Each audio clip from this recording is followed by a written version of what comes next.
ما هو ده بقى اللي كتير من الناس ما تعرفوش، دي الحقيقة اللي محدش بيقولها للأسف، إن الفرق ما بين الطب البشري والطب البيطري مش ضخم قوي زي ما هما متخيلين. فكرة إنها نفس الأعضاء ونفس وظائف الأعضاء، هي انت عندك رئة هم عندهم رئة. يعني مثلا أمراض كتير قوي تصيب الإنسان ونفسها تصيب الحيوان، ونفس الباثوفيسيولوجي، وده اللي اتكلمت عنه الفيديو اللي فات.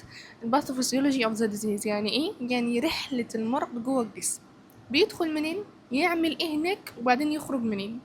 هي دي الفكرة. طيب، هل في أمراض تصيب الإنسان لا تصيب الحيوان؟ 100%، والعكس صحيح. طيب، في أمراض مشتركة، 60% من الأمراض مشتركة ما بين الإنسان وبين الحيوان. مثلا مرض زي مرض السكر اللي أنا اتكلمت عنه الفيديو اللي فات، بيصيب الحيوانات يا ياسمين؟ بيصيب الحيوانات. بيجي لهم السكر؟ بيجي لهم السكر، بنفس الأعراض، بنفس الاضطرابات، بنفس الكومبليكيشنز، أو نفس المخاطر، أو نفس المضاعفات. فبتيجي، طب وعلاجها ايه؟ العلاج اللي هنا علاج اللي هنا، ما مش هنختلف كتير. لكن زي ما قلت، في امراض بتيجي في الانسان مش بتيجي للحيوان، وكمان بتيجي للحيوان ما بتجيش للانسان.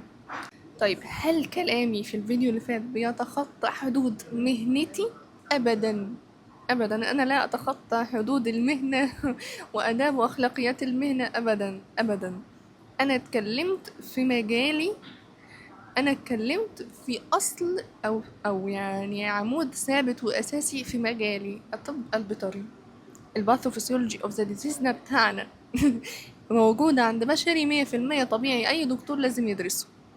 علشان كده الاطباء البيطريين دايما مؤهلين ودايما جاهزين، وزي ما بنقول احنا خط الدفاع الاول. مش هقعد اهري كتير قوي في النقطة دي، لان صراحة يعني هي حاجة معروفة، بس الناس يعني ايه، ما طالما مش شايفين فبالنسبة لهم لا، هي حاجة مش موجودة.